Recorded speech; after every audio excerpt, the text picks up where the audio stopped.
سینوها د فرعون د ځانګړي طبیب یادښتونه له میلاد څخه 1450 کاله وړاندې.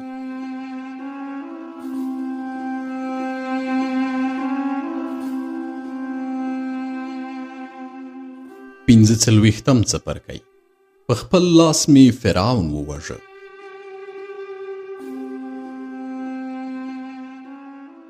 کله چې عامې کوټې ته راننوت، له مقدمې او فرعون ته له درناوي پرته یې وویل: اخناتونه، نور ته پاچاهي نشي کولی، خو که استعفا ورکړې خپل ځان ژغورلی شي، ګنې تا به ووژني. استعفا ورکړه او خپل زوم سمنخګر د پاچاهۍ لپاره انتخاب کړه چې ستا زوم له دې ځایه طبس ته لاړ شي او د امون لپاره قرباني وکړي. له دې قربانۍ وروسته به د امون کاهنان د هغه پر سر غوړي وموښي او د سلطنت خولۍ به یې پر سر ورکیږدي. کله چې د امي خبرې پای ته ورسېدې، هورمهب وویل: زما توره او نیزه به هم د اخناتون سلطنت وساتي او هم د هغه ځان، په دې شرط چې فرعون له دې ځایه طبس ته لاړ شي او د امون لپاره قرباني ورکړي.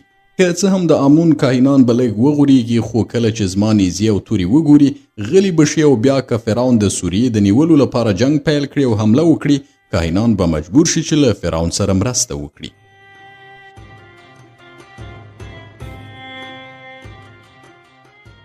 اخناتون یوه شیبه هورمهب ته وکتل، بیا یې وویل: ما د فرعون په شان ژوند کړی او د فرعون په شان به مړ شم. هیڅکله به د یو دروغجن خدای لپاره قرباني ورنه کړم.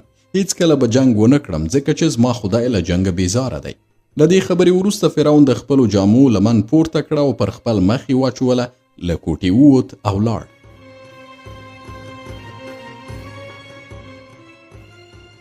هورمهب، عامي او زه په کوټه کې پاتې شو. زه د کوټې په غولې کېناستم او له ډېرې خواشینۍ مې د پاڅېدا توان نه درلود. هغو دواړو ته مې وکتل، ومې لیدل چې عامي خپل دواړه لاسونه پرانیستل او هورمهب ته یې وویل: ستا تورې او نیزې چمتو دي. ته له دې ښه فرصته د پاچاهۍ لپاره استفاده وکړه او دا فیصله وکړه چې د مصر د پاچاهۍ خولۍ پر سر کېږدي. هورمهب وخندل او ویل: عامي، که پر سر د مصر د پاچاهۍ د خولۍ ایښودل دومره اسانه دي، ولې ته دغه کار نه کوې؟ ته پوهېږې هر څوک چې له فرعون وروسته د مصر پاچا شي، باید د هغه کرل شوی تخم ټول کړي. نو ته ماته وړاندیز مه کوه چې د مصر پاچا شم. او که ته پوهېدای چې له اخناتونه وروسته پاچا کېدل اسانه دي، پخپله دې د سلطنت تاج پر سر کېښوده. اخناتون هیواد له کاختۍ سره مخامخ کړی دی او پر دې سربیره یې مصر داسې کمزوری کړی چې حتما به پر مصر حمله کیږي. هغه تخم چې اخناتون کرلی، یعنې کاختي او جنگ، باید د هغه فصل وریبي. که زه له اخناتون وروسته د سلطنت خولۍ پر سر کېږدم، خلک به کاختي او جنگ زما له لاسه وبولي، ځکه چې زه په لنډه موده کې نه د جنگ مخه نیولی شم او نه کاختي له منځه وړلی شم. هغه وخت بیا ستا لپاره اسانه کار دی چې ما د پاچاهۍ له ګدۍ راکوز کړي.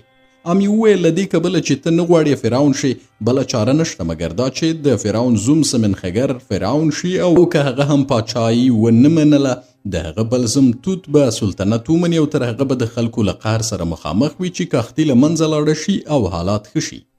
هورمهب وویل: زه پوهېږم چې ته ولې غواړې د اخناتون یو زوم فرعون کړې، ځکه چې پوهېږې دواړه ستا پر وړاندې اراده نه لري او ته د هغوی په نوم سلطنت کولی شي.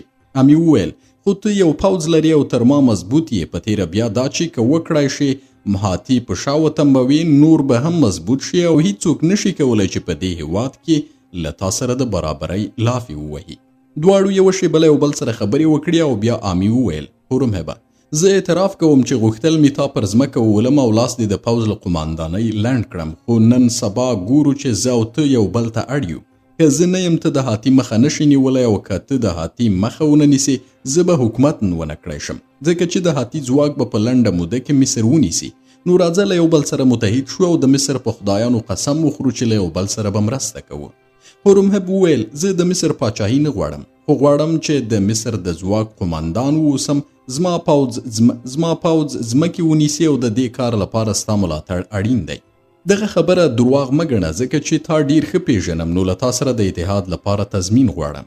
عامي وویل: تر دې لوی ضمانت څه کیدی شي چې ته یو پوځ لري او مصر، یعنی زه به یې خرڅ ورکوم، او آیا ستا د قدرت د ساتلو لپاره د یو پوځ له درلودلو پرته بل ضمانت کیدی شي؟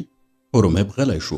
هغه څه چې هیڅکله د خبرو په وخت کې شک نه کوي، په دې وخت کې ما ولید چې شکمن شو. بیا یې وویل: هغه ضمانت چې زه یې غواړم دا دی چې شهزادګۍ باکتاتون دې زما شي او زه باید ورسره منګی مات کړم. امی وخندل وی ویل هورمهبه ته تر هغه ډیر هوښیار چې ما تصور کاوه. په دې پوهیږي هغه کس چې د اخناتون له خور میرمن باکتاتون سره واده وکړي د مصر پاچا کیدای شي. حتی پر مصر د پاچاهۍ لپاره ستا حق د اخناتون تر زمانو ډیر دی، ځکه چې اخناتون د کاهنانو د فتواو پر اساس دروغجن او ملعون فرعون دی. نو د هغه د لوڼو په رګونو کې د یو دروغجن او ملعون فرعون وینه بهیږي. په داسې حال کې چې د اخناتون خور باکتاتون لویه ده او د هغې په رګونو کې د لوی فرعون وینه بهیږي. له همدې امله که هغه ستا خور یعنې ستا میرمن شوه، ته د اخناتون د زمانو په پرتله د مصر د پاچاهۍ لپاره ډیر صلاحیت پیدا کوي. خو پوشه دغه شهزادګۍ چې خپل پخوانی نوم باکتاتون اوس پر باکتامون اړولی دی، نو له همدې امله د امون په کاهنانو ګرانه ده. زه ستا له دغه وړاندیز سره موافق نه یم، ځکه چې که دغه میرمن چې د لوی فرعون لور ده ستا میرمن شي، ته به زما د څارنې له حلقې ووځې او په راتلونکي کې به زه پر تا هیڅ کنټرول او نفوذ ونه لرم.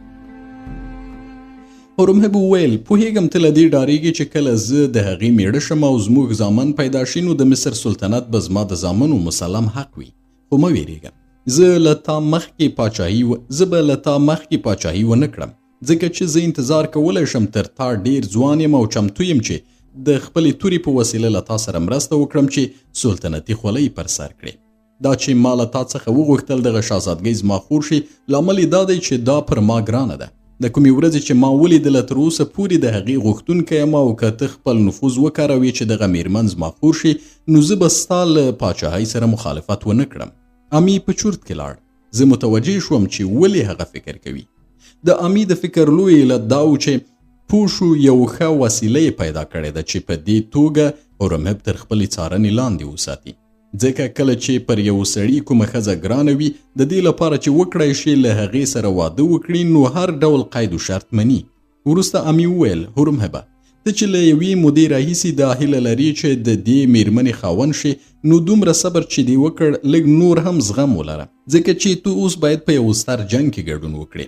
د دغه جنگ موخه پر مصر د یرغل مخنیوی دی، او اوس چې باید د جنگ ډګر ته لاړ شي، نو له دې کبله له شهزادګۍ سره منګی نشي ماتولی. بله دا چې تر اوسه پورې له شهزادګۍ سره خبرې نه دي شوي چې ته غواړې ورسره منګی مات کړي، او د هغې فکر هم د دې خبرې منلو ته چمتو نه دی. لږ وخت په کار ده چې دغه شهزادګۍ چمتو شي او تا د خپل ورور په توګه ومني، ځکه هغه پوهیږي چې ته د عوامو له توکمه یې. کله چې تا دې نړۍ ته سترګې رڼې کړې، ستا د ګوتو په منځ کې د غوا د دوو ګوتو په شان خوشایي نښتې ول. خو په مصر کې یوازې یو کس شته چې کولی شي دغه شهزادګۍ له تا سره واده کولو ته مجبوره کړي، او دغه کس زه یم. زه د مصر په ټولو خدایانو قسم خورم چې کله ما د مصر د پاچاهۍ تاج پر سر کېښود، په خپل لاس به ستاسې ترمنځ د ورورۍ او خورۍ منګی مات کړم. امی دغه خبره په داسې جدیت سره وکړه چې هورمهب یې تر اغیز لاندې راوست. وی ویل ډیره ښه ده، زه هم له تا سره مرسته کوم چې ډیر ژر د مصر پاچاهۍ ته ورسیږي او دغه شهزادګۍ زما خور شي. دغه دوه کسان په خبرو بوخت ول او زه پر ځمکه ناست وم، نو ځکه یې نه لیدم. خو ناڅاپه د هورمهب را پام شو، وی لیدم او په خندا یې وویل اوه سینوها، ته لا دلته یې او زموږ ټولې خبرې دې واورېدلې؟ آیا په دې پوهیږې چې ته زموږ په رازونو پوه شوی یې؟ نو باید زه دې ووژنم. خو ستونزه دا ده چې ته زما ملګری او د یو ملګري وژل بې خونده کار دی. ما له دې خبرې سره وخندل، ځکه چې را په زړه شول هورمهب او امی دواړه عام خلک دي او له توکمیز پلوه د پاچاهۍ وړتیا نه لري، په داسې حال کې چې زه د فرعون له توکمه یم او د پاچاهۍ وړتیا لرم. امی چې زما خندا ولیدله وی ویل سینوها، اوس د خندا وخت نه دی، ځکه چې موږ جدي خبرې کوو، او که زموږ ملګری نه وای یا دا چې ستا ملګرتیا ته مو هیله نه وای، نو ته مو وژلې چې څوک زموږ له رازه خبر نشي. اوس به دا ستا په ګټه وي چې دغه خبره بل چاته ونه کړي چې څوک هیڅ پوه نشي چې زه د پاچاهۍ نیت لرم. که ته چمتو یې چې له موږ سره مرسته وکړې، نو موږ به په راتلونکي کې هر څه چې ته یې وغواړې درکړو. ومې ویل له تاسو سره څه مرسته کولی شم؟ امی وویل فرعون له یوې مودې راهیسې ناروغ دی، ټول پوهیږي چې د هغه ناروغي لاعلاجه ده.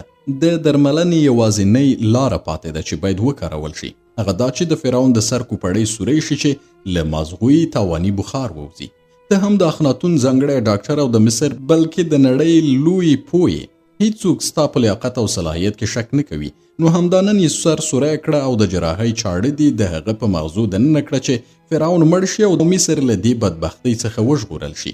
ومې ویل آمی له دې وروسته چې فرعون مړ شي د هغه مړی به د مومیایي کولو لپاره د مړیو کور ته یوسي او هلته به یې د سر هډوکی لرې کړي چې ماغزه یې وګوري. کله چې د مړیو د کور کارکوونکي د فرعون ماغزه وګوري سملاسي پوهیږي چې ما د هغه په مغزو کې چاړنه نه یاستي او هغه مې وژلی دی. دغو خبرو پر هغو اغیز وکړ ځکه چې دواړه هیڅکله د مړیو کور ته نه وتللي او هلته یې د کار کولو ډولونه نه ولیدلي. هغوی نه پوهېدل چې د مړیو په کور کې هیڅکله د فرعون او نورو شتمنو کسانو د سر هډوکي نه پورته کوي چې د هغوی ماغزه وباسي. خو کله چې د بېوزلو مړي مومیایي کوي د سر هډوکی د یوې کاسې په شان له جمجمې څخه جلا کوي چې په اسانه او چټکه توګه ماغزه اوچت کړي، لرې یې وغورځوي او بیا هډوکی بیرته پر خپل ځای ږدي او بندوي. خو د فرعون د درباریانو او خانانو ماغزه د هغوی د پوزې له سوریو راباسي. زه په خپله کله چې د مړیو په کور کې د مړیو په مومیایي کولو بوخت وم دغه چل مې لکه چې د دې برخلیک په پیل کې وویل زده کړی و. نو که ما د فرعون په مغزو کې خپله چاړه یوه ګوته دننه کړې وای هم د مړیو د کور کارکوونکي نه پوهېدل چې ما هغه وژلی ده. خو هغه پلمه چې ما وکړه هورمهب او آمی ومنله.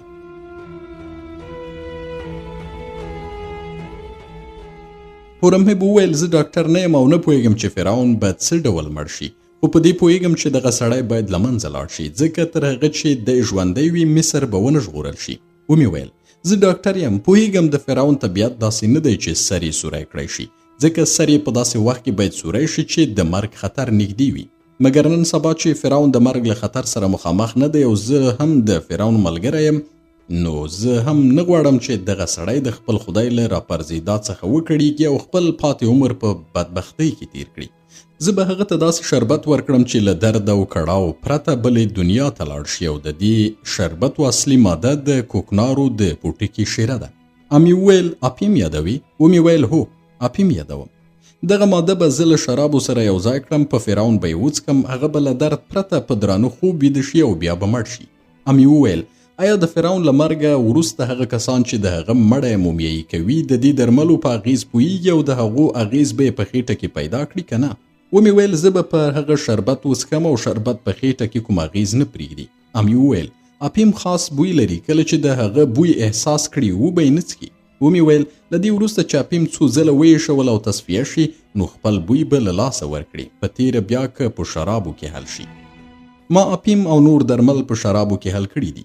امی وویل نو ځان مه کوه، پر هغه اپیم وخوره، خو غوره نه ده چې داسې زهر ورکړل شي چې ژر اغیز وکړي. ومې ویل آمی زه خبر وم چې دې سړي د خیر نیت درلود او نه یې غوښتل چې د مصر حالات داسې شي، خو ځیل یې وکړ او د هوښیارانو خبرو ته یې غوږ وننیو.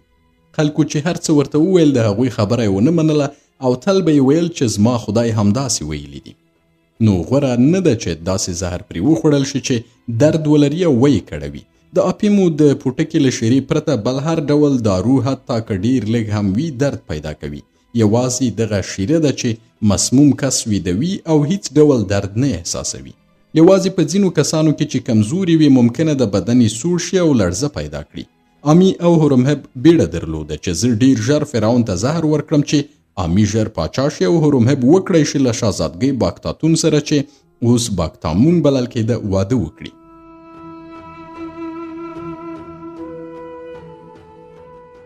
ما په یو جام کې نیمه پیمانه شراب واچول او درمل می پرې ورزیات کړل.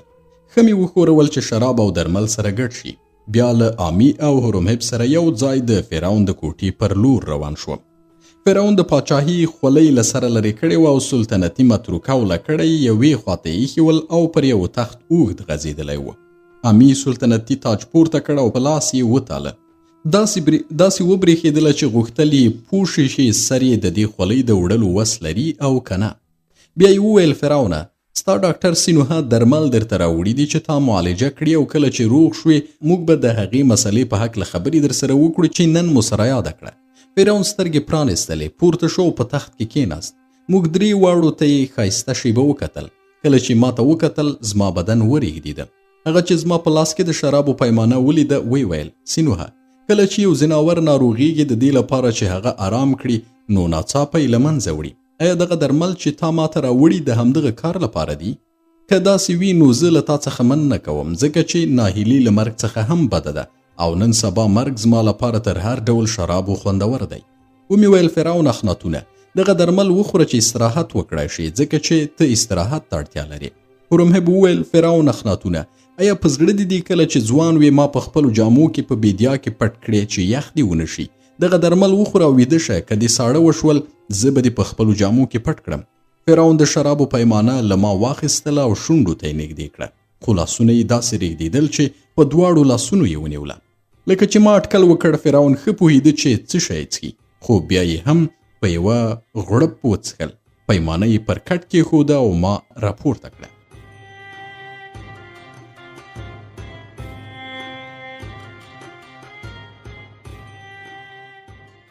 فرعون څو شېبې موږ ته وکتل، له هغه وروسته یې خبرې ونه کړې. اوږد وغځېده، بیا یې ساړه وشول او ورېږدېد. هورمهب خپلې جامې وایستلې او پر فرعون یې واچولې چې لړزه یې ورکه شوه نو ویده شو. کله چې فرعون ویده شو آمی د سلطنت تاج پر سر وازمایي چې آیا د هغه سر لپاره ښه دی که نه. کله چې ما اشاره وکړه هورمهب او آمی له کوټې ووتل. زه هم وروسته راووتم او نوکرانو ته مې وویل فرعون استراحت ته اړتیا لري او ویده شوی، باید هغه راویښ نه کړئ. نوکرانو د بلې ورځې تر سهاره ویښ نه کړ او په دې ډول مړ شو. اخناتون فرعون د مرګ جام زما له لاسه یعنې د سلطنتي ډاکټر له لاسه وڅښه. زه نشم ویلی چې په بېلابېلو عواملو کې چې ما د مرګ جام هغه ته ورکړ کوم عامل ډیر پیاوړی و. آیا د موریت او تهوت مړینه د دې سبب شو چې زه د اپیمو شیره هغه ته ورکړم؟ آیا له دې امله مې مړ کړ چې پوهېدم د هغه شتون به د مصر ملت نور هم بدبخت کړي؟ آیا په مصر کې د موجود دود له مخې چې فرعون باید د هغه د ځانګړي ډاکټر له لوري ووژل شي ما فرعون وواژه چې د دودونو په اساس عمل وکړم؟ آیا دا چې په دستورو کې لیکل شوي ول چې باید دغه کار زما په لاس وشي؟ ښایي پر دغو عواملو سربیره دا عامل هم اغېزناک و چې غوښتل مې زما د برخلیک لوښی ډک شي چې یوه ورځ ووایم سینوهه تا داسې برخلیک درلود چې هیڅ چا نه دی درلودلی. ښایي غوښتل مې په دې ډول خپل ځان ته خپل قدرت وښیم، ځکه چې که یو څوک ووایي زه ځان ډیر ښه پیژنم بیا هم د دې وس نه لري چې ځان بشپړ وپیژني او کله ناکله به داسې کار هم وکړي چې وروسته نشي پوهېدی ولې دغه کار کړی دی. پر بله ورځ د افق ښار په سلطنتي ماڼۍ کې د ساندو او ژړاګانو غږونه واورېدل شول. موږ ځانونه ماڼۍ ته ور ورسول.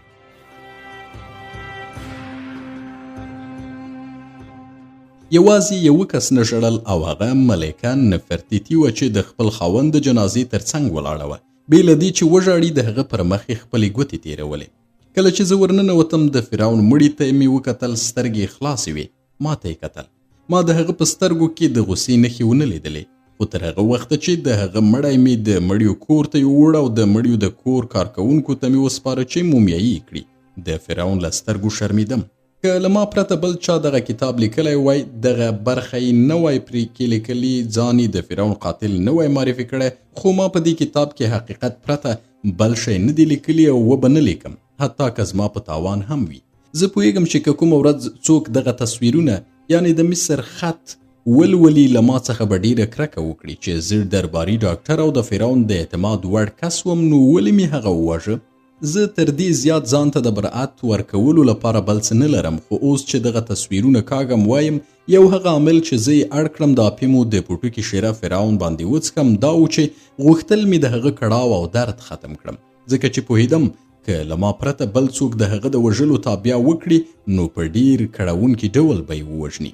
خو ما لویدیځ نړۍ ته داسې واستاوه چې هغه پوه نه شو ویده دی که د ځنکدن په حال کې دی.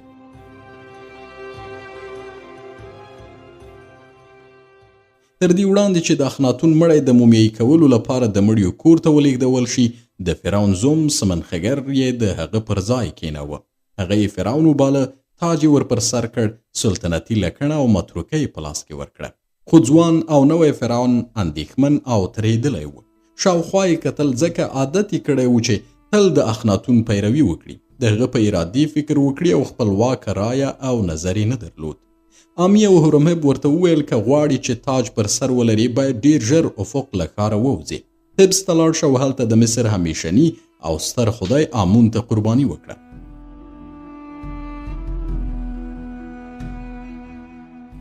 خو سمنخګر د اخناتون خبره تکرار کړه او ویل هڅه به وکړم چې د بېڅیرې او ناڅرګند خدای وړانګه پر ټولې نړۍ وځلیږي او په دې کار کې به د خپل خسر لپاره یو معبد جوړ کړم او د خپل خدای آتون په شان به د هغه عبادت وکړم. ځکه چې اخناتون داسې کس و چې ساری به په نړۍ کې پیدا نشي. آمی او هورمهب چې کله ولیدل سمنخګر ټینګار لري چې د اتون عبادت وکړي نو څه یې ونه ویل. پر بله ورځ ځوان فرعون د کب نیونې لپاره د نیل څنډې ته لاړ خو په اوبو کې ولوید او تمساګانو وخوړ. ځینو کسانو به ویل چې سمنخګر کله چې کبان نیول په اوبو کې ولوید او تمساګانو وخوړ خو زه په دې خبره باور نه کوم او ګمان کوم چې هغه یې په اوبو کې اچولی دی.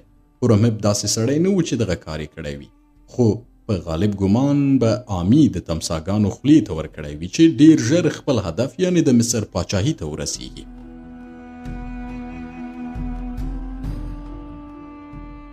هغه وخت آمی او هورمهب توت ته ورغلل. ویې لیدل چې له نانځکو سره د مړیو د ښخولو لوبې کوي. د هغه میرمن او د پخواني فرعون لور آنکس آتون هم ورسره لوبې کوي. هورمهب ورته وویل توت پاڅه ته فرعون شوی باید سلطنتي خولۍ پر سر کړي او د خپل خسر پر تخت کینی. توت پاڅید. هورمهب او آمی هغه د خپل خسر د تخت پر لور او پر ګدۍ یې کیناوه. توت وویل زه له دې کبله چې فرعون شوی یم حیران نه یم ځکه چې ځان می تر نورو لوړ ګاڼه، خو له دې وروسته به زما متروکه بد خلک سم کړي او زما سلطنتي لکڼه به نیک خلک اداره کړي. امی وویل توت چټي خبرې پرېږده او واوره چې څه درته وایم. ته باید له دې وروسته زما خبره او امر ومنې. هر څه چې زه وایم له مخالفت پرته یې باید ترسره کړي. زموږ لومړنی کار به دا وي چې تبس ته لاړ شو. هلته به د مصر د پخواني خدای آمون په مخ کې رکوع وکړي او د هغه لپاره قرباني وکړي. کاهنان به دې پر سر تیل وموښي او د مصر سلطنتي تاج به دې پر سر کیږدي. توت لږ فکر وکړه او ویې ویل که زه تبس ته لاړ شم آیا زما لپاره به د سترو فرعونانو په شان قبر جوړ کړي او آیا زما په قبر کې به ښکلې نانځکې او داسې شنې چړې لکه چې د هاتي پلاوي راکړي کیږدي؟ ځکه چې زه د دې ښار له قبرونو څخه کرکه کوم چې ډیر کوچني دي او پر دیوالونو یې انځورونه ایستل شوي دي. زه لوی قبر غواړم چې هلته ډیر شیان کیښودلی شم. امی وویل آفرین دې پرتاوي، له دې سره سره چې ماشوم یې خو بیا هم د قبر په فکر کې. ډاډه اوسه چې ستا په غوښتنه به کاهنان ستا لپاره ستر او ښکلی قبر جوړ کړي. که ته په راتلونکي کې همدومره هوښیار یې وکړې نو د مصر لپاره به یو ښه فرعون شي.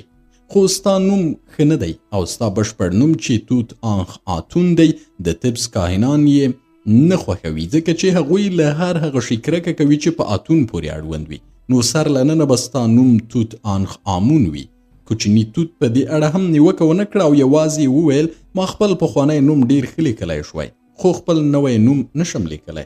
زه نه پوهیږم هغه انځور څنګه کل کیږي چې آمون ښیي. په دې وخت کې یې هغه ته د توت آنخ آمون نوم ورزده کړ او خپل لومړنی نوم یې په افق ښار ولیکه.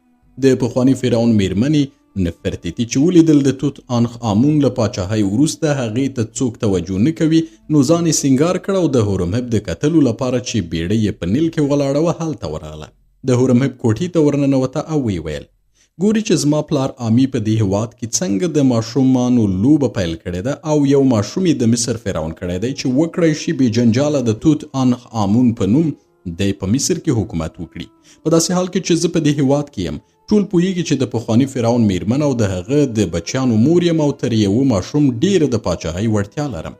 دا سمه ده چې زه یوه ښځه یم نشم کولی خپله خبره عملي کړی شم خو که یو سړی له ما سره مرسته وکړي نو له دې کبله چې ملکه او د مصر تر ټولو ښکلې میرمن یم او له دغه سړي سره په حکومت کې برخه اخیستلی شم. هورمهبه ما او زما ښکلا ته وګوره او فرصت له لاسه مه ورکوه. ته توره او نیزه لري او زه ښکلا او نوم. که زه او ته سره متحد شو نو پر مصر حکومت کولی شو او زموږ له حکومته به مصر ته ډیره ګټه ورسیږي. په داسې حال کې چې زما پلار آمی ډیر احمق او حریص سړی دی او که د مصر پاچا شي هېواد به تر اوسني حالت ډیر خراب کړي. هورمهب نفرتیتي ته وکتل. هغې خپلو خبرو ته دوام ورکړ او هڅه یې وکړه چې په خپلو خبرو سره نوموړی وهڅوي چې وړاندیز یې ومني.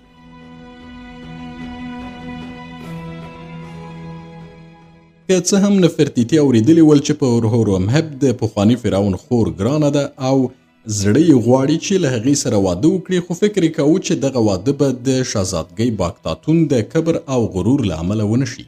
بله دا چې نفرتیتي نه پوهېده چې د هغې د پلار آمی او هورمهب ترمنځ پټ تړون شوی چې له مخې به یې هورمهب له آمی سره مرسته کوي چې هغه پاچا شي او آمی به یې په مقابل کې د هورمهب او شهزادګۍ باکتاتون د واده کولو زمینه برابره کړي. پر دې سربیره نفرتیتي عادت شوې وه چې له خپلې ښکلا څخه په استفادې سره سړی ژر دې ته اړ کړي چې تفریح ورسره وکړي. د فکر کوو چې د سړو د زړونو په ګټلو کې استاده ده او د دې اپوټه شهزادګۍ باکتامون ځوانه او بې تجربې ده، نه پوهېږي چې سړي څنګه وغولوي. خو د هغې ښکلا د ډېرو بچیانو د زیږولو له کبله اوس هغسې تانده نه وه پاتې، نو پر هورمهب یې اغېز ونه کړ. هورمهب وویل: ای ښکلې نفرتیتي، ما په دې ښار کې په کافي اندازه ځان ککړ کړی دی، نه غواړم چې له تا سره څملم او ځان نور هم ککړ کړم. زه باید اوس خپل یو افسر ته چې د سینا په سرحد کې دی لیک ولیکم، نو له تا سره د ساتیري وخت نه لرم. کله چې نفرتیتي دغه خبره واورېده، خپلې کتان جامې راغونډې کړې او له کوټې راووته. دغه کیسه ماته په خپله هورمهب وکړه.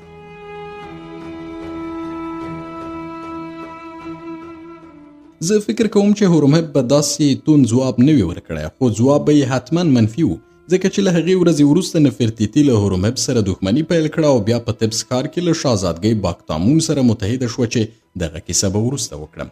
که هورمهب له نفرتیتي سره ښه چلند کړی وای او هغه یې راضي کړی وای، یو قدرتمن او پیاوړی ملګری به یې پیدا کړی وای، خو هغه نه غوښتل پخوانی فرعون اخناتون له ځانه خفه کړي او د هغې له ښځې سره تفریح وکړي.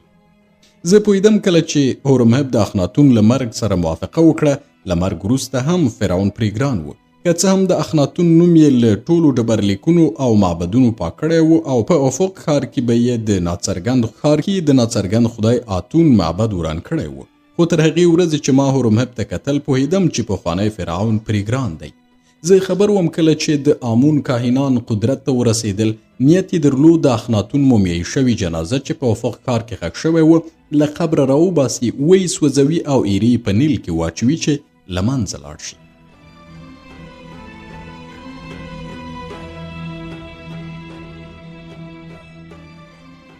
خو هورمهب د خپلو څو تنو اعتباري کسانو په مرسته تر دې وړاندې چې کاهنان د هغه مړي ته ځان ورسوي، د اخناتون مړی له قبره وایسته او په کښتۍ کې طبس ته واستوه چې د اخناتون د مور په قبر کې ښخ شي. کاهنانو چې په افق ښار کې د فرعون قبر لوڅ کړ، جنازه یې پکې پیدا نه کړه، نو اوازه یې ګډه کړه چې آمون د دروغجن او ملعون فرعون مومیایي شوی مړی له منځه وړی دی چې په لویدیځه نړۍ کې یعنی له مرګ وروسته دنیایي اغېزه پاتې نه وي. آمی چې طبس ته د سفر لپاره د توت آنخ آمون د موافقې ترلاسه کولو لپاره تللی و، موافقه یې ترلاسه کړه، نو امر یې وکړ چې بیړۍ چمتو کړي، دربار حرکت کوي.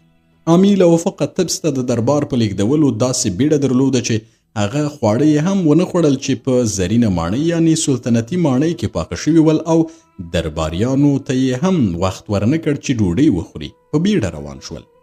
د دې لپاره چې وویل شي د افق ښار ملعون دی او یوه شیبه هم پکې ایسارېدل روا نه دي، نو باید بې له ځنډه دغه کار خوشی کړی شي. خلکو خپل کورونه پرېښودل او روان شول او د توت آنخ آمون لوبتکې او نانځکې په زرینه ماڼۍ کې د تل لپاره پاتې شوي او د عمر تر پایه به د جنازې د ښخولو دستوري نندارې ته وړاندې کوي.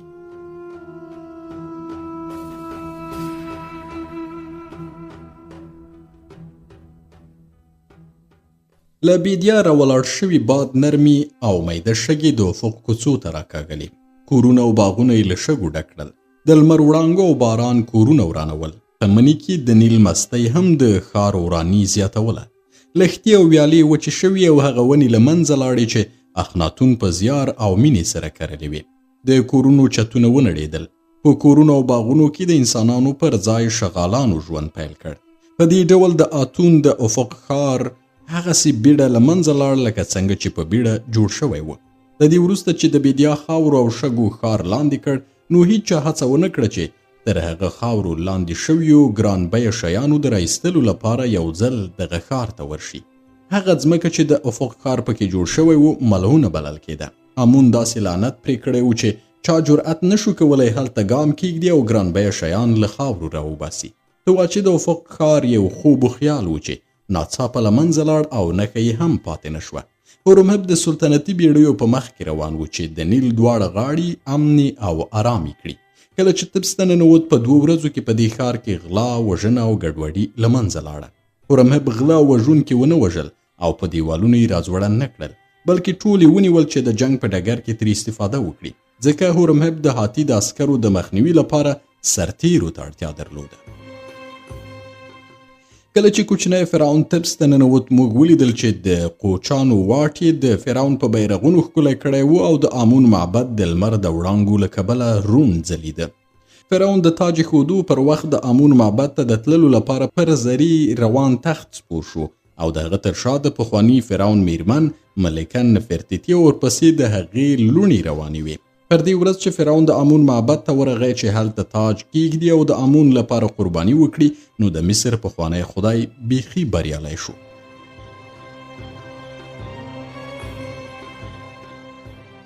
د آمون ټول کاهنان چې پر خریلو سرونو یې تیل موښلي ول ولاړ ول او د ټولو کاهنانو په مشرۍ ستر کاهن هریبور د آمون د مجسمې پر وړاندې د فرعون پر سر تیر وموښل او د زنبق او پاپیروس په نښو سره یې د مصر سور او سپین تاج د هغه پر سر کېښود.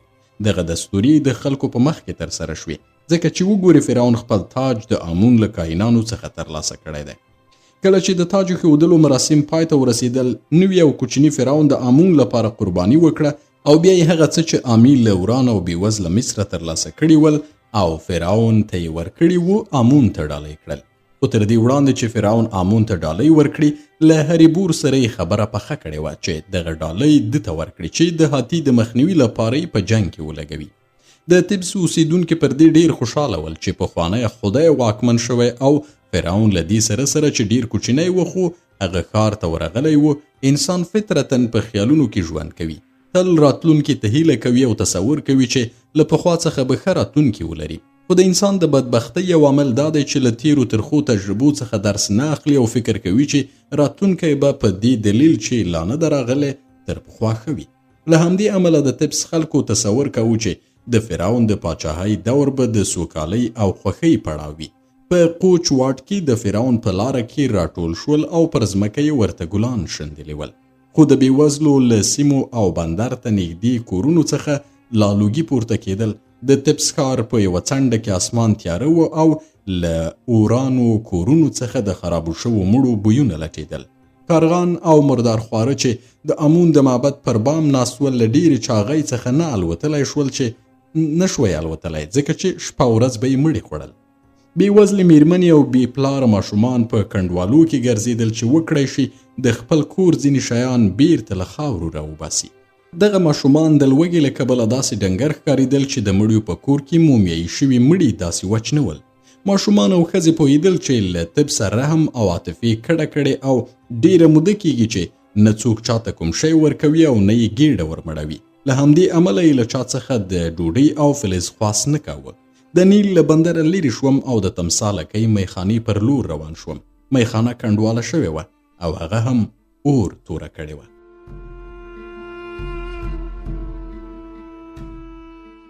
د زړه له تله مې سوړ اسویلی ویست، ځکه چې هغه ورځ را په زړه شوه چې په دې میخانه کې زما د سترګو په وړاندې زما د خوږ ژبې او کوچني زوی تهوت مازغه په ګورز باد کړل.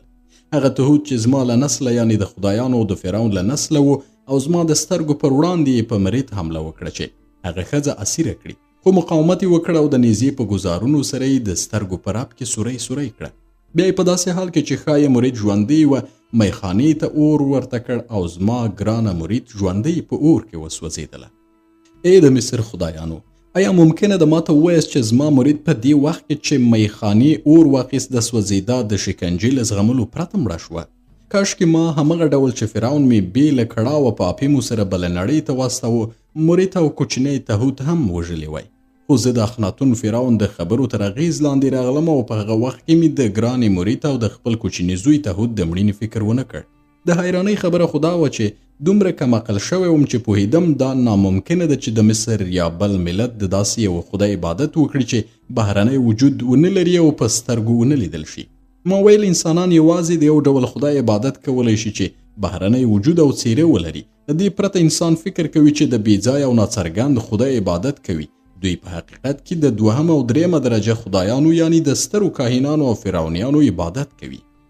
له دې کبله چې انسان د ناڅرګند او بېڅیرې خدای عبادت نشي کولی، ځکه چې هیڅ درک او پوهه د هغه د درک کولو وس نه لري، نو دغه خدای ژر هیروي. په بدل کې د هغو کسانو عبادت کوي چې وایي موږ د خدای زامن یو، یا د هغه له لوري راغلی یو او یا مو د هغه غږ اوریدلی دی او له هغه سره مو خبرې کړي دي ځکه چې دا انسان د یو بهرنی وجود لري او خلک یې لیدلی شي. په راتلونکي کې به هم همداسې وي او هر ځل چې یو ناڅرګند او بېڅیرې خدای رامنځته کیږي که وغواړي چې بریالی شي باید یو کس خلکو ته معرفي کړي او د هغه له ژبې له خلکو سره خبرې وکړي. خو د دغه سړي له مرګ وروسته هغه کاهنان چې د ده ځای ناستې کیږي د عبادت وړ ګرځي ځکه چې انسان دا وس نه لري چې له انسان، حیوان او جماداتو پرته د بل شي عبادت وکړي. که اخناتون فرعون د خپل خدای لپاره یوه بڼه ورکړې وای دغه کار به نه کېده او دغه فتنې به نه وای رامنځته شوې. زما مرید او تهود به نه وای وژل شوي، زما پر سر به د بدبختۍ او خوارۍ ایرې او خاورې نه وای تویې شوي او یو ځل بیا به په دې نړۍ کې نه وای یوازې شوی. زه تصور کوم چې د نړۍ تر ټولو خطرناک شی د یو فرعون اصلاح غوښتونکی فکر دی ځکه چې دغه اصلاح غوښتونکي افکار حتی که د خیر ښېګڼې هم وي خو ډیر کسان بدبخت کوي. له لرې مې د خلکو د شور او ځواک غږ اورېده چې د فرعون لپاره یې خوشحالي کوله. خلکو تصور کوي چې نوی او کوچنی فرعون له ماشومتوبه د خپل قبر په فکر کې دی او غواړي د ځان لپاره قبر جوړ کړي، نو دا به داسې فرعون وي چې له بې عدالتۍ سره به مخالف وي. دی کولی شي ظلم له منځه یوسي او عدالت او سوکالي راولي. خلک خبر نه ول چې د پخواني فرعون خدای له دې سره چې د سولې، برابرۍ او د شتمن او بډای د توپیر د ختمېدا غوښتونکی و، خو بیا یې هم خلک بدبخت کړل. د نوي فرعون خدای همغه ظالم او قهرجن خدای آمون دی چې نوی رامنځته شوی او ډیر وږی او تږی دی. ډیره موده وشوه چې کوم شی یې نه دی خوړلی او نه څښلي او د هغه د مړولو لپاره به د مصر د ټولو خلکو د لاس محصول او د هغه د تندې د ماتولو لپاره به د دې ټاټوبي د ټولو بچیانو وینه کفایت ونه کړي. پخواني فرعون له ما څخه د مرګ پیمانه واخیسته، ویې څښله او آرام شو ځکه چې له مرګ وروسته هر شی هیریږي. خو زه ژوندی پاتې شوم او نشم کولی هغه څه هیر کړم چې ما اوریدلی، لیدلی او پر ما تیر شوي دي.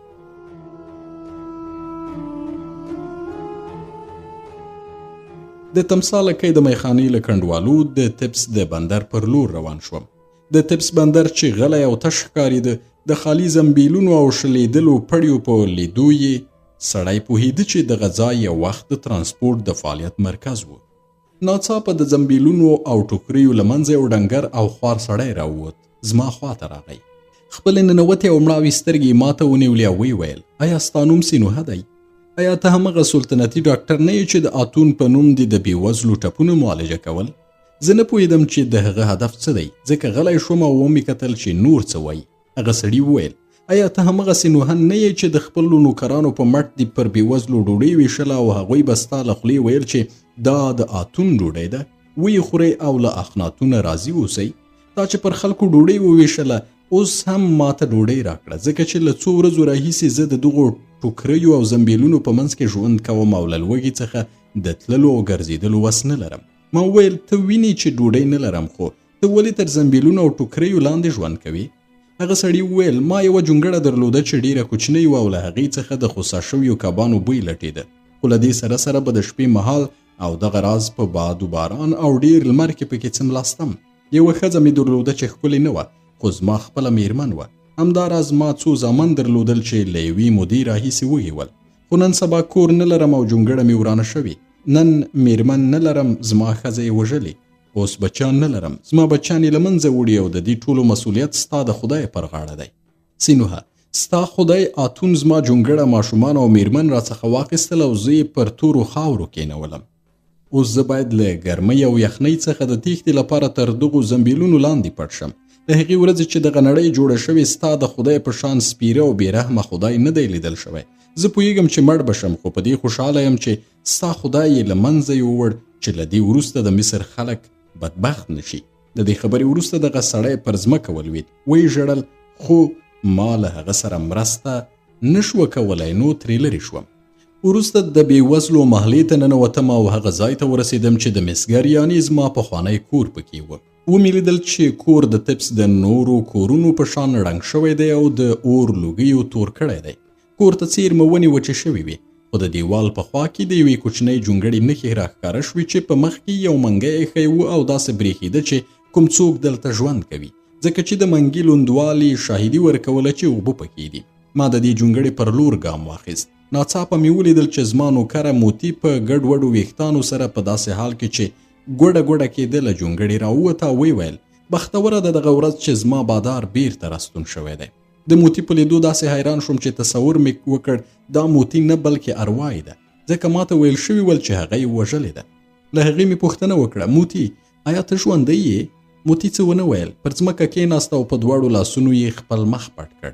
هغه ډېر ډنګره شوې وه او پر بدن یې د ښکر د ټپ نښه لیدل کېده. داسې راته معلومه شوه چې حوصله یې نه درلوده. ما ته د هغو شیانو کیسه وکړي چې پرې تیر شوي ول او ما هم نه غوښتل چې په ډېرو پوښتنو سره د هغې کړاو نور هم زیات کړم. د کاپتا پوښتنه مې وکړه. موتی راته وویل کاپتا د کارګرانو او موریانو په لاس وژل شوی دی، ځکه کله چې ولیدل هغه د امون عسکرو ته د اوربشو اوبه او شراب ورکوي دوی غوسه شول او هغه یې وواژه. خو ما پر دې خبرو باور ونه کړ، ځکه را په زړه شول چې کله اتون نسکور او امون واکمن شو کاپتا ژوندی و. هغه زما مخه ونیوله او اجازه یې را نه کړه چې د تمثال لکۍ میخانې اور ته ور ودانګم او د مریت او تهوت مړي ترې راوباسم. دا هغه وخت و چې د صلیب ټول پلویان کارګران او مریان له منځه تللي ول. داسې څوک نه و پاتې چې کاپتا ووژني.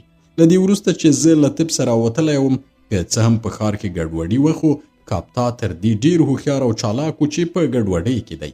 له دې سره چې د امون د ملاتړه یې هم استفاده کولی شوه مړ شوی وي. کله چې موتی ولیدم چې غلی یم او خبرې نه کوم ناڅاپه غوسه شوه. ویل آیا پوهیږې چې ستا زیل بالاخره څه نتیجه ورکړه؟ تا تر وروستۍ ورځې ویل چې اتون به بریالی وي خو همهغه او هم تا دواړو ماتې وخوړه. اوس د یو بېوزله سړی او باور لرم چې وږی او دلته راغلی چې له ما څخه یوه ګوله ډوډۍ ترلاسه کړې. پوهیږم چې د ویدېدا لپاره ځای نه لري نو غواړي چې په دې جونګړه کې له ما سره څملې. کله چې سهار راپاڅې ما به د اوربشو اوبه او کبان وغواړي او که مې ډېر ژر درته رانه وړل نو په سوټي به مې ووهې. وګوره ستا او زموږ له ژونده ستا د زیل له امله پر دې ورانې کنډوالۍ سربیره بل څه نه دي پاتې شوي. زه به دلته مړه شم بې له دې چې کوم قبر ولرم، ځکه چې د قبر د اخیستو توان نه لرم او له دې کبله چې بېوزله یم نو له مرګه وروسته به مې څوک د مرګ کور ته هم یونسي چې مړی مې مومیایي کړي. له دې کبله چې زما مړی بوی ونه کړي نو په قبر کې به یې هم نږدي او په نیل کې به یې واچوي. ما به هم د نورو هغو زرګونو کسانو په شان چې د تمساګانو خوراک شول د نیل ځناور وخوري. کله چې موتی دغه خبرې کولې ما ته ژړا راغله، ځکه را په زړه شول چې ځوان وم. زما د ناپوهۍ او بې پروایۍ له امله هغه ښځه او سړی چې ما مور و پلار بلل بې قبره پاتې شول. ما د دې لپاره چې ځان ته د یوې ښځې پام راوړوم حتی د هغوی قبر هم خرڅ کړ. هغې ښځې په اصل کې له ما سره د مجلس وړتیا هم نه درلوده، خو کله چې زه ولیدم ځان یې یوه محترمه او ویاړمنه میرمن معرفي کړ. اوس هم زما نوکره موتی قبر نه لري او که نن ما دا فکر نه وی کړی چې دلته راشم او هغه وګورم ممکنه وه چې مړه شي او جنازه یې په نیل کې واچوي، ځکه هغه کس چې نه د جنازې د مومیایي کولو وسیلې لري او نه قبر نو له مرګ وروسته یې ځای د نیل سیند دی. کله چې موتی زما ژړا ولیده غوسه یې سړه شوه. ویل سینوها غم مه کوه، لا هم د دې کور تر کنډوالو لاندې لږ غنم شته او د نباتي غوړیو څو منګې هم لرم. همدا اوس به لږ غنم اوړه کړم، تا ته به ډوډۍ پخه کړم، بیا به له ځان سره یوه ډوډۍ یوسم او په بدل کې به یې د اوربشو اوبه واخلم او تا به موړ کړم. زه او ته باید په ګډه دلته یو وړوکی کور جوړ کړو چې ته وکړی شي هلته کښېنې او خپل طبابت وکړې. که څه هم خلک بېوزله شوي او فیس نشي ورکولی خو ته په طبابت کې ډېر شهرت لري، ډېر ناروغان به درته راشي، هیڅ غم مه کوه. که ناروغان تا ته رانغلل بیا دې زه هم نه پرېږدم چې ته وږی پاتې شي. د ورځې له پلوه به د شتمنو کسانو کورونو ته ځم، د هغوی جامې به وینځم او په بدل کې به یې ستا لپاره د اوربشو اوبه راوړم. خو له تا څخه هم یوه هیله لرم او غوښتنه لرم، هغه دا ده چې له دې وروسته طبس او مصر ته بل خدای مه راوله، ځکه په مصر کې د شته ډیرو خدایانو په وجود موږ څه خیر ولید چې ته یو بل خدای راولې. که خدایانو دا وس درلودی چې د بشر کارونه اصلاح کړي نو هغو زرګونو خدایانو به دغه کار کړی و چې تر اوسه راغلي دي. دغه خدای چې تا به ویل تر ده بل ځواکمن خدای نشته، وګوره څومره ناخوالي یې رامنځته کړي او تا ولیدل چې څنګه څو تنو ښکرورو هغه راوپرځاوه. آیا دا لیونتوب نه و چې دومره وینې وبهول شي او دا بدبختۍ رامنځته شوې؟ تا خپله شتمني له لاسه ورکړه او دیوالیه شوې، مګر بیا هم همغه پخوانی خدایي کوي. څومره چې په مریت او تهوت زما د زړه خوږې د پرتا مې دومره رحم نه کیږي، ځکه چې ته سړی او د ټولو سړیو په شان یو ماشوم او لیونی یې. یو سړی له دې کبله چې نارینه دی هیڅکله نه هوښیارېږي او تل به ماشوم او لیونی وي، خو مرید هوښیاره او صابره ښځه وه. پر ما د لور په شان ګرانه وه او تهود به هره شپه زما پر لمنه ویده کېده. له دې کبله چې زما اوښکې همغسې بهېدې، نو موتی مجلس بدل کړه او ویې ویل: سینوهه، د وخت په تېرېدا سره هر څه سمیږي، ته به دغه بدمرغۍ هېرې کړې. بیا به ستا بدن او غومبري دومره ډنګر نه وي، ځکه چې زه به د پخوا په شان تا ته ښه خواړه او شراب درکړم او ته به بیرته چاغ او هډور شې. زه به په دې خبرو سره قرار شوم. ومې ویل: موتی، زه د دې لپاره نه یم راغلی چې تا په تکلیف کړم. زه له دې ځایه ځم او ښایي تر ډېرې مودې پورې بیرته رانشم. زه دلته د دې لپاره راغلم چې هغه کور وګورم چې په سوکالۍ کې مې پکې ژوند کاوه او د دې کور په مخ کې ګڼې ونې وګورم چې اوس وچې شوي دي. ما غوښتل یو ځل بیا د خپل کور انګړ ووینم چې زما زوی تهود به پکې لوبې کولې، خو اوس ګورم چې د کور انګړ له خاورو او لوټو ډک دی. تا وویل: زه دیوالیا شوی یم. دا دې سمه خبره وکړه، ځکه چې ما خپل شته له لاسه ورکړي، خو لا هم دومره شتمني لرم چې ستا لپاره څه ناڅه فلزات راواستوم چې د ځان لپاره شیان پرې واخلې، او که دې زړه غواړي نو دغه ځای جوړ کړه او ژوند پکې کوه. زه ستا په خبرو خفه شوی نه یم او په دې م پوهېږم چې ستا ژبه د غومبسې د لشې په شان تیره ده، خو ستا روح د مینې او محبت زانګو ده. نو اوس له تا سره خدای پاماني کوم او نن یا سبا به درته فلزات راولېږم. موتی وژړل، پر سر یې خاورې باد کړې او ویې ویل: زه نه پرېږدم چې لاړ شي، ځکه ستا له سترګو داسې ښکاري چې ته وږی او باید ډوډۍ درته پخه کړم چې ویې خورې او ځواکمن شي. د دې لپاره چې موتی خفه نه شي، زه هم پاتې شوم. هغې راته ډوډۍ پخه کړه او زما په مخ کې کېښوده. خو ما اشتها نه درلوده، ځکه چې د تهوت او مرید فکرونو د ډوډۍ اشتها راڅخه اخیستې وه. موتی وویل: سینوهه، وخوره چې ځواکمن شي. زما د ډوډۍ مزه یاد ساته، ځکه چې زه اټکل کوم له تیرو ټولو کړاوونو سره بیا هم پر ځان نورې ناخوالې راولې. خو هڅه وکړه چې ډېر ژر بیرته راستون شي. زه به ستا د راتګ په تمه یم او که زما د قبر د اخیستو مسله حل شوه، نور به د راتلونکي لپاره اندېښنه ونه لرم، ځکه زه لا جسماً پیاوړی یم او د شتمنو د کالیو په وینځلو او ډوډۍ پخولو باندې به خپله ګزاره وکړم. پر دې ورځ زه تر ماښامه د دې جونګړې تر څنګ له موتی سره وم. ډېر غمجن وم او له ځان سره مې وویل: کله چې مې موتی ته فلز ورکړ، نور به بیا دې کنډوالۍ ته رانشم، ځکه چې د دې کنډوالو په لیدو مې اروا غمجنه کېږي او تل به ځان تر نورو بدبخت او خوار ګڼم. تر لملوېدو مخکې د پاچاهۍ زرینې ماڼۍ ته لاړم. له هغه ځایه مې لږ فلز راوړل او موتی ته مې ورکړل. بیا مې له موتی سره خدای پاماني وکړه او ومې ویل: خپل ژوند داسې برابر کړه چې ته وا له دې وروسته به هیڅکله ما ونه وینې، خو کله چې فرصت پیدا شو زه به بیا راشم.